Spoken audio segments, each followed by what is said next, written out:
جتنے جانور ہیں دن رات کی ٹینشن کے بعد آتے کہاں ہیں؟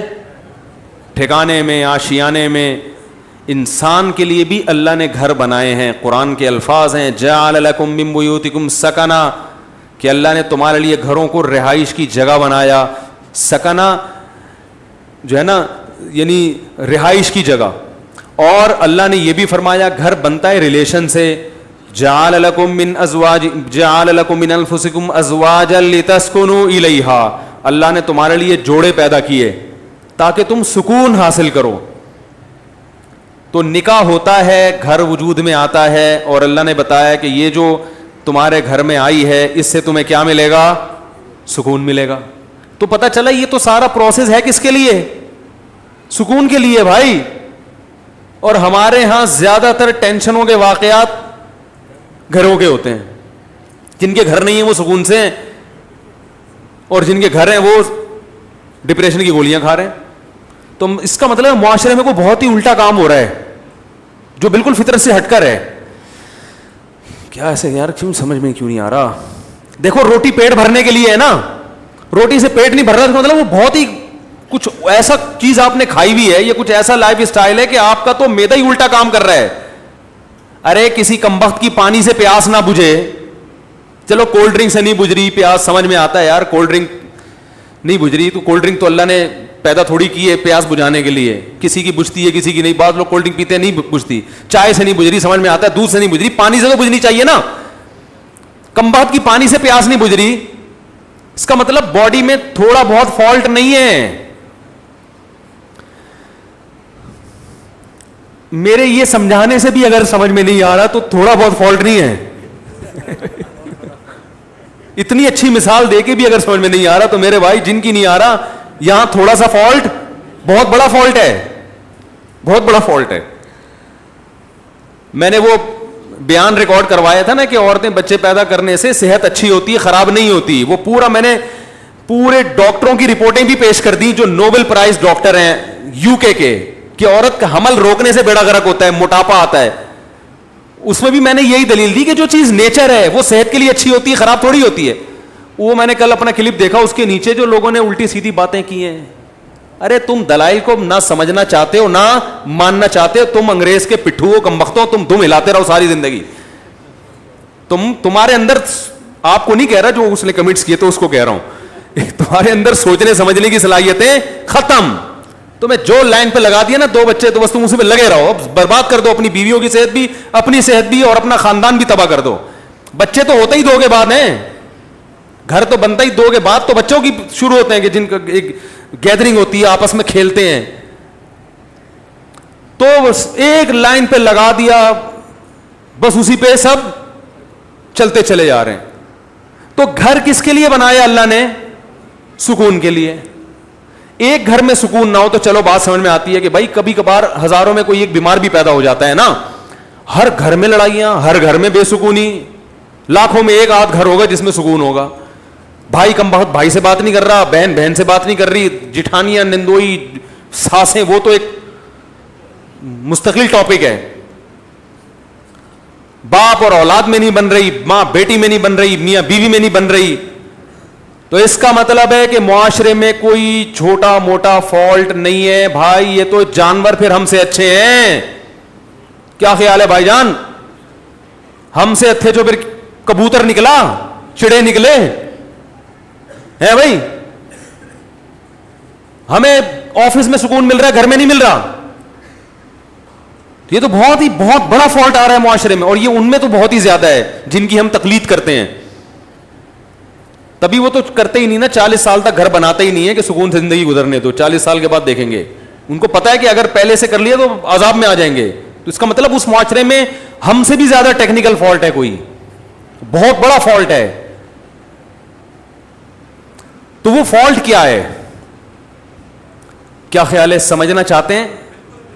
بہت بڑا فالٹ ہے. اور ماہر نفسیات اکثر اس فالٹ کو ہائی لائٹ نہیں کرتے کیونکہ وہ خود اس فالٹ میں مبتلا ہوتے ہیں. الحمدللہ سمجھا پا رہا ہوں اپنی بات. یہ بات سمجھ میں نہیں آ رہی، یہ بھی میں چھوڑ رہا ہوں آہستہ آہستہ. سمجھ میں آ رہی ہے بات؟ وہ اکثر اس فالٹ میں مبتلا ہیں. وہ کیا ہے فالٹ؟ کہ جب تک حقوق کا دائرہ کار متعین نہیں کیا جائے گا کبھی بھی اتحاد اور محبت پیدا نہیں ہو سکتی. اس کو ایک اور اسٹائل میں بیان کرتا ہوں, دوسرے اسٹائل میں. جب تک ظلم ختم نہیں ہوگا گھر میں محبت پیدا نہیں ہوگی, اور ظلم کو جب تک ڈیفائن نہیں کیا جائے گا کہ ظلم کی ڈیفینیشن کیا ہے, ظلم ختم ہو نہیں سکتا. نہیں آ رہی بات؟ جو مذہب کو فالو نہیں کرتے, خدا کی قسم لا الہ الا اللہ قیامت تک الٹے لٹک کے پی ایچ ڈی کر لیں نفسیات میں, وہ ظلم کی ڈیفینیشن بیان کر ہی نہیں سکتے کہ ظلم کہتے کسے ہیں. کیونکہ ظلم کہتے ہیں کسی کا حق ادا نہ کرنا. جب آپ کو پتہ ہی نہیں ہوگا اس کا حق ہے کیا, تو ادا نہ کرنا اور کرنا کیا کیا کیا ڈیفینیشن ہوگی, پتہ کیسے چلے گا کہ حق کی ادائیگی کیا ہے اور عدم ادائیگی کیا ہے؟ کیونکہ حق کی ادائیگی کس کا کس پر کتنا حق ہے, کیا حق ہے, وہ نہیں ادا کرے گا تو لڑائیاں ہوں گی نا. میں سمجھ رہا ہوں کہ اس کا مجھ پر حق ہے, وہ سمجھ رہا ہے کہ ہے ہی نہیں, تو کیسے معاملہ چلے گا؟ یہ فیصلہ کون کرے گا کہ یہ مطالبہ درست ہے یا غلط ہے؟ یا تو یہ اسلام بتائے گا. اسلام اگر نہیں بتاتا تو پھر پوری کائنات بیٹھ کے یہ ڈیفائن ہی نہیں کر سکتی کہ کس کے کس پر کیا حقوق ہے, اس میں اختلاف پیدا ہوگا. بعض دفعہ کلچر بتاتا ہے کہ کس کا کس پر کیا حق ہے, وہ کلچر غلط بتا رہا ہوتا ہے, ساری دنیا کہہ رہی ہے کلچر غلط ہے. دیکھو کلچر تو یہ کہتا ہے عورت کو چاہیے کہ جہیز لے کر آئے, کیا خیال ہے, کہتا ہے کہ نہیں کہتا؟ لیکن ساری دنیا کہتی ہے یہ کلچر غلط کہہ رہا ہے. انڈیا میں جہیز نہ لانے پر جلا دیا گیا بہوؤں کو, ایسے واقعات ہوئے, اس لیے کہ وہ کہہ رہے ظلم کیا, ہمارے جہیز کیوں نہیں لے کر آئی. ملکی قوانین بعض دفعہ بتاتے ہیں تو ملکی قوانین عاجز ہیں یہ بتانے سے کہ کس کا کیا حق ہے. آپ پوچھ لو جو لا ہے نا, اس آپ بولو بھائی یہ نہیں چاہیے, یہ نہیں چلے گا گھر میں. اختلاف اور لڑائی کو ختم کرنے کے لیے سب سے پہلا اصول یہ ہے کہ آپ کو یہ پتا ہونا چاہیے, باپ کو یہ پتا ہونا چاہیے کہ بیٹے کے اوپر میرے کتنے حقوق ہیں. میں اس حد تک بیٹے کو اپنا پابند بنا سکتا ہوں, اس سے آگے مجھے اللہ نے حق نہیں دیا, اس سے آگے یہ خدا نے میرے بھی اختیارات سلب کر لیے ہیں.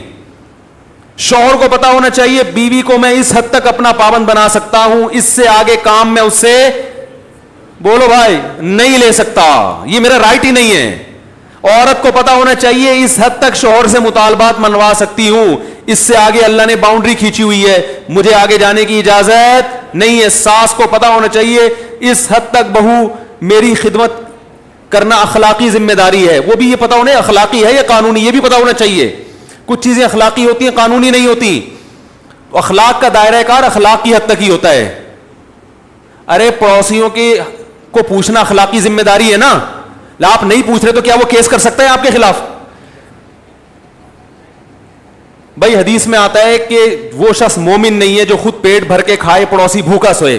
لیکن آپ پیٹ بھر کے کھا رہے ہو, پڑوسی بھوکا سو رہا ہے, گناہ ملے گا قیامت میں. لیکن اس بیس پہ پڑوسی آپ کے خلاف کیس نہیں کر سکتا, لڑ نہیں سکتا آپ سے. وہ حدیث میں تو آتا ہے تو پیٹ بھر کے کھا رہا ہے اور جو ہے نا میں بھوکا ہوں, اب گریبان پکڑ لیا, تو یہاں ظالم کون ہوگا؟ وہ پڑوسی ہوگا. بھائی اخلاقی ذمہ داری ہے کہ آپ پیٹ بھر کے کھا رہے ہو, لیکن آپ کی ہے, اس کی نہیں ہے, وہ نہیں مطالبہ کر سکتا.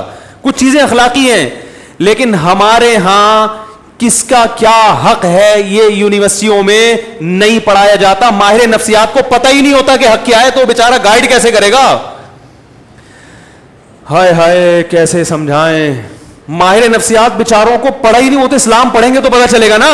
انہوں نے تو گورے کو پڑھا ہے, گورے کو خود نہیں پتا, وہ اپنے گھروں میں سکون پیدا کر لیا. یہ نفسیات پڑھ کر آ رہے ہیں جرمنی کی یونیورسٹیوں میں, اور وہاں سے سیکھ رہے ہیں کہ گھروں میں جوڑ کیسے پیدا ہو. جنہوں نے ان کو پڑھایا اس پروفیسر سے پوچھو کہ تمہارے گھر میں جوڑ ہے, وہ کہے گا میرا تو گھر ہی نہیں ہے, اور اس لیے نہیں ہے مجھے پتا تھا گھر ہوگا تو پھڈے ہوں گے. تو ہم نے کہا ابھی 55 سال میں کریں گے شادی, وہ تمہیں بتائے گا گھروں میں جوڑ کیسے پیدا ہو. یار کیا تو رینجرز کا کیس ہے بھائی, خطرناک کیس بنانے والا ہوں آپ کے خلاف. سارے مسائل یہاں سے کھڑے ہو رہے ہیں, گھروں میں جھگڑے, لڑائی, دفتروں میں. بھائی آپ کو پتہ ہی نہیں ہے کہ میں کہاں تک جا سکتا ہوں. دیکھو فوج میں پھٹے کم ہوتے ہیں, پولیس میں بھی, تھانے میں پھٹے کم ہوتے ہیں. وجہ اس کی یہ ہے کہ ایک رنگ روٹ کو پتا ہے کہ آفیسر کی بات میں نے ماننی ہے, کن باتوں کو ماننا ہے اور کون سی بات ایسی ہے جو میرے اوپر لازم نہیں ہے. اگر کوئی آفیسر میرے سے گھر سے پوچھا لگوانا شروع کر دے تو یہ میرے اوپر, اور آفیسر کو پتا ہے کہ میں نے یہ شروع کر دیا تو میرے خلاف کیس بھی ہو سکتا ہے. تو پھٹوں کا ریشو فوج میں, پولیس میں سب سے کم ہے, کیونکہ قانون ہے, ان کو لکھا ہوا ہے کہ یہ ذمہ داری ہے. دفتروں میں بھی پھٹے اکثر کم ہوتے ہیں, کیونکہ باس کو پتا ہے کہ یہ امپلائی میرا کتنا تابع ہے, اس کو تنخواہ اس چیز کی ریٹرن میں لکھا ہوا ہوتا ہے کہ بھائی تجھے اس چیز کی تنخواہ مل رہی ہے, تو نے اتنے بجے آنا ہے, یہ کام کر کے دینا ہے, کرے گا تو میری بلا سے, تو شکل کا اچھا ہے برا ہے بھائی, تجھے ملیریا ہے, تجھے ٹی بی ہے, تجھے کیا ہے, تو نے پولیو کی ویکسینیشن کروائی ہوئی ہے کہ نہیں کروائی ہوئی, مجھے میری ہیڈ ایک نہیں ہے. یہی ہوتا ہے نا بھائی, یہ کام ہے, یہ کر کے دو گے تو تنخواہ ملے گی, نہیں تو پتلی گلی سے نکلو. اس لیے وہاں بھی پھٹوں کا ریشو کیا ہے, وہاں پھٹے ہوتے ہیں غیبتوں کی وجہ سے. وہ باس, وہ دیکھو وہ چمچا بنا ہوا ہے, اس کو تنخواہ بڑھا دی ہم کیونکہ ایمانداری سے کام کر رہے ہیں, ہمارے تو تنخواہ نہیں بڑھ رہی. یہ اتنے اور بھی باتوں کی حد تک ہوتا ہے. ایسا نہیں ہوتا کہ کمپنی بند ہو جائے پھٹوں کی وجہ سے, صرف باتیں کریں گے. وہ تو شوق ہے مسلمانوں کو باتیں کرنے کا, کیونکہ کام تو ہوتا ہے گورنمنٹ کے اداروں میں ہی زیادہ ہوتا ہے نا, کیونکہ وہاں تو کام ہی نہیں ہوتا, تو باتیں کر کے ٹائم پاس کرنا ہوتا ہے. لیکن گھروں کے جو پھٹے ہوتے ہیں وہ خطرناک, چاقو نکل آتے ہیں, چھریاں نکل آتی ہیں, 2 سال تک بھائی سے بات ہی نہیں کر رہا, طلاقیں ہو جاتی ہیں, بچے رول جاتے ہیں, ڈپریشن میں چلے جاتے ہیں. ہم نے نہیں دیکھا کوئی باس کی وجہ سے ڈپریشن میں گیا ہو. ایسے میاں بہت دیکھے ہیں جو بیوی کی وجہ سے, عورتیں شوہر کی وجہ سے, بہویں ساس کی وجہ سے, ساس اپنی ساس کی وجہ سے. آپ کہنے والے تھے ساس بہو کی وجہ سے, اب تک ایسی رپورٹ آئی نہیں ہے, وہ چھوڑیں بھی زیادہ. تو خود سمجھدار ہیں آپ لوگ. وہ ساس بھی ڈپریشن میں آتی ہے, لیکن وہ کس کی وجہ سے, اپنی ساس نے اس کو ڈپریشن کا مریض بنا کے دنیا سے گئی ہوتی ہے, تو وہ آگے پارسل کر رہی ہوتی ہے یہ امانت بہو کی طرف, ٹھیک, کہ مجھے جو وراثت میں ڈپریشن ملی تھی وہ میں پوری کہاں ٹرانسفر کر رہی ہوں, بہو کو. اب جب جھگڑے ہوتے ہیں ساس بہو کے بہت, ہم کہتے ہیں بھائی الگ کرو, تو ماں باپ پھر غیرت کے تانے, ہم نے دودھ پلایا جوان کر دیا, الگ ہو رہے ہو. حالانکہ یہ ماں باپ کا رائٹ نہیں ہے, یہ آپ کا حق ہی نہیں ہے. بیٹا جوان ہو گیا, بالکل الگ رہ سکتا ہے, وہ نہ رہے اچھی بات ہے, ساتھ میں جو برکت ہے وہ الگ, لیکن یہ وہی ہے, اخلاقی کچھ اور چیزیں ہوتی ہیں. لیکن پڑوسی گریبان تھوڑی پکڑ سکتا ہے آپ کا کہ بھئی حدیث میں آتا ہے تو مجھے کھلایا کرو, تو کھلاؤ. تو ماہر نفسیات سے گزارش ہے, جب لوگوں کو موٹیویٹ کیا کریں, کچھ اچھے بھی ہیں الحمدللہ, ہر جگہ اچھے برے بھی ہوتے ہیں, اچھے تو سارے ہی ہیں, لیکن بہت سی چیزوں میں بیچاروں کے پاس خود گائیڈنس نہیں ہوتی, گائیڈنس نہیں ہوتی. وہ انگلش کے الفاظ گھما رہے ہوتے ہیں ایکچولی یوں وغیرہ وغیرہ, مجھے تو اتنی انگلش نہیں آتی. تو بات صحیح ہونی چاہیے, چاہے انگلش میں ہو یا اردو میں ہو یا پنجابی میں ہو. لوگ زبان کو دیکھ رہے ہیں آج کل, اسٹائل کو دیکھ رہے ہیں, باتوں کو, کیونکہ فلموں کا دور ہے نا, ڈراموں کا دور ہے, جس کے اسٹائل اچھے لوگ متاثر ہو رہے ہیں, بات کو تو دیکھ نہیں رہے.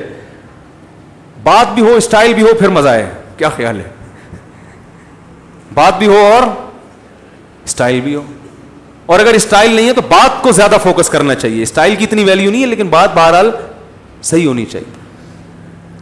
تو آپ کو یہ پتا ہونا چاہیے کہ میرے ماتحت جو لوگ ہیں, میں ان کو اس حد تک پابند بنا سکتا ہوں, اس سے زیادہ شریعت نے مجھے حق بولو نہیں دی. یہ سب سے پہلے والدین پر آتا ہے. ہمارے یہاں پتہ ہے سسٹم کیا چل رہا ہے, جس کی لاٹھی اس کی بھینس. بیٹا فرما بردار ہوگا تو باپ اس کو نچوڑ لے گا, بولے کہ ہر بات مانتا ہے, تو اس کی یہی غلطی ہے کہ ہر بات مانتا ہے کم وقت. کہیں نو کر دے تو باپ بیٹے کے کو پورے معاشرے میں ذلیل کر دیتا ہے, میرا بیٹا میری بات نہیں مان رہا. ارے وہ ہر بات مان رہا ہے. ایک دفعہ ایک ابا آئے مجھے کہنے لگے میرا بیٹا یہ میرا, میں نے کہا یار ایسے بیٹے آج کل آرڈر پہ نہیں ملتے, اتنا نیک ہے. ایک چیز میں اگر اس نے انکار کر دیا اور وہ اس کا حق بھی ہے, تو آپ کو تو کہنا چاہیے بیٹا میں یعنی آپ کو تو اس کا دل جیتنا چاہیے, لیکن چونکہ بیٹا فرما بردار مل گیا تو ابا اس کو پوری طرح نچوڑ رہے ہیں. اگر وہی نافرمان ہوتا تو ابا کہتے صرف 100 میں سے 1 بھی مان لے تو میں خوش ہو جاؤں گا. سیزن یہ چل رہا ہے, صحیح ہے نا, موسم چلتا ہے نا, ابھی آم کا موسم ختم, انگور آ گئے, تو سیزن ہوتا ہے نا, جب انگور ہے تو ہر جگہ انگور ہی انگور نظر آئیں گے آپ کو. اور یہی حال ابا کا ہے. جب تک ابا آپ کی مجبوری ہیں, آپ کے ابا بہت اچھے, پیسے نکلوانے ان سے, جہاں ابا کی ضرورت نہیں رہی وہاں ابا سے زیادہ ٹینشن والا آپ کے گھر میں, جب ابا بوڑھے ہوتے ہیں تو کیسا ستایا جاتا ہے ان کو. یہ ہمارے معاشرے میں اکثر ہوتا ہے. بوڑھا ہونے کی دیر ہوتی ہے بیچارے کی, وہ کھانستا ہوا بھی برا لگ رہا ہوتا ہے, ہر چیز میں وہ کیا لگ رہا ہوتا ہے, برا. یہ جائے گا کب؟ اور باقی حقوق کو اسی پر قیاس کر لیں. تو یہ جو اللہ نے فرمایا ادخلوا فی السلم کافہ, مکمل اسلام میں داخل ہو جاؤ, اس مکمل میں یہ بھی ہے کہ آپ کو یہ پتا ہونا چاہیے کہ سامنے والے کے مجھ پر کتنے حقوق ہیں. ایک چھوٹا سا واقعہ سنا کے بیان ختم کرتا ہوں. ہمارے شیخ مفتی رشید احمد صاحب بڑے بزرگ تھے, ہم ان کا بہت احترام, ان کے غلاموں کے غلام تھے, غلاموں کے غلام. میں نے حضرت سے کوئی بات عرض کی کہ حضرت کچھ ایسی بات ہے, کچھ گھر سے متعلق. حضرت نے وہ بات مشورے کے لیے کسی سے ذکر کر دی. تو میں نے حضرت سے عرض کیا, حضرت یہ گھر کی بات تھی, یہ باہر نہیں آنی چاہیے تھی. حضرت نے مجھ سے معذرت کرنا شروع کر دی, کئی غلطی ہوئی ہے مجھ سے, حالانکہ وہ بات کوئی ایسی نہیں تھی. اب اگر وہ یہ کہتے کہ میں چونکہ بزرگ ہیں, میں بڑا, میں نے کر دی تو کیا ہو گیا, ہم تو کچھ نہیں کہتے, کیونکہ اخلاقی ذمہ داری ہے کہ بڑوں سے اگر غلطی بھی ہو جائے تو معاف کرو. یہی ہے نا اخلاق تو اخلاقی طور پہ تو شریعت ہم اسی کا پابند کرتی ہے. لیکن یہ ان کا بڑا پن کہ وہ جانتے تھے کہ بھائی یا اس سے آگے, حالانکہ کوئی ایسی بات نہیں تھی, لیکن جس سے کی وہ مجھے پتا تھا کہ میرا دشمن ہے. تو کسی کا راز فاش کرنا یہ باپ کے لیے بھی جائز نہیں ہے کہ اپنے بیٹے کا راز, بولو نا, فاش. باپ کے لیے بھی جائز نہیں ہے کہ اپنے بیٹے کی غیبت کرے, ماں کے لیے جائز نہیں ہے کہ اپنی بیٹی کی غیبت کرے. ہاں بیٹا ظلم کر رہا ہو باپ کے اوپر, واقعی واضح ظلم ہو, پھر اپنا غم ہلکا کرنے کے لیے اپنے کسی بہت ہی کلوز آدمی کو وہ اپنا غم بتا سکتا ہے, یا کسی سے مشورہ لینا ہو کہ بھائی بیٹے میں یہ جرم ہے, تو مشورے کے طور پر کسی ایسے آدمی سے جس کے بارے میں یقین ہو کہ یہ راز فاش نہیں کرے گا. آج دیکھا ہے باپ اپنے بیٹے کی برائیوں کو لوگوں کے سامنے بیان کر رہے ہیں, یہ غیبت ہے بھائی. یہ تو کسی غیر مسلم کی غیبت جائز نہیں ہے, تو بیٹے کی کیسے جائز ہو گئی؟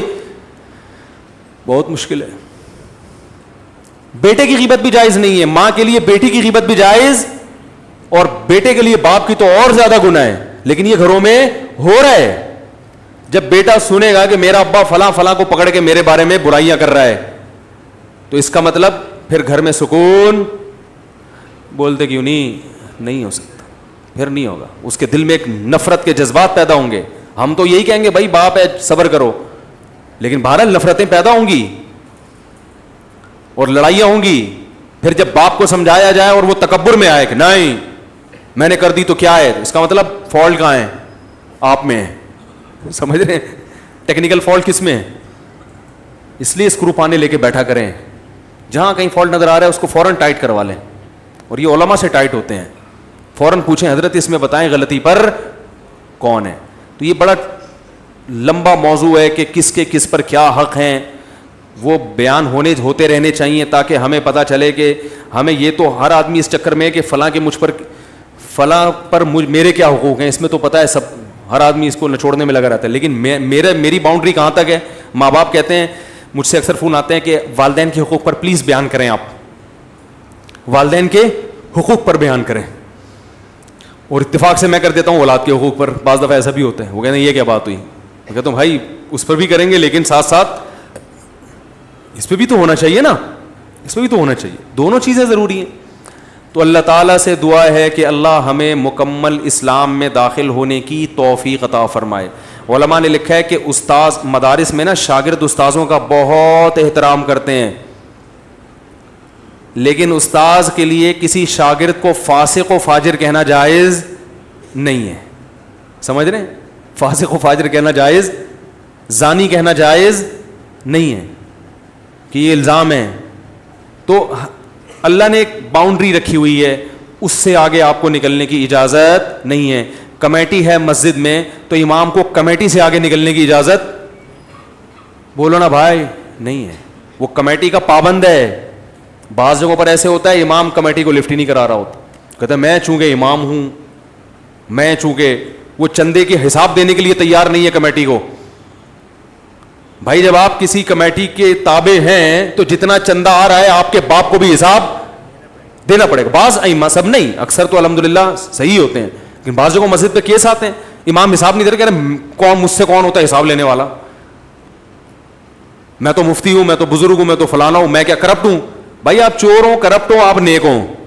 جب مسجد کا ایک رسید ہے, کوئی چندے کا سسٹم ہے, تو آپ کو اخپل طریقے سے چندہ کرنے کی اجازت, بولو بھائی, نہیں. اخپل لفظ یاد رکھ لیں, بہت سارے کام اخپل طریقے سے کرنے کی وجہ سے غلط ہو رہے ہیں. وہ مجھ سے اب لوگ آ کے پوچھتے ہیں حضرت اخپل کا مطلب کیا ہے. پرسوں ایک صاحب اخپل کا مطلب پوچھنے کے لیے آیا تھا, تو وہ پابند ہے. اسی طرح کمیٹی پابند ہے کہ وہ امام کا احترام کرے, اس کے ساتھ ایسے پیش نہ جیسے ملازمی, ہوئے ادھر ہوئے ٹائم دیکھ رہا ہے کیا ہو رہا ہے, تمہیں بولا تھا 40 پہ نماز 45 پہ کھڑی کر رہے ہو تم, تمیز سے, ٹھیک ہے نا, ریکویسٹ کے ساتھ. تو مسجدوں میں بھی لڑائیاں, گھروں میں بھی, اللہ تعالی ہماری حفاظت فرمائے اور ہمیں یہ جاننے کی توفیق عطا فرمائے کہ ہمارا کس پر کتنا حق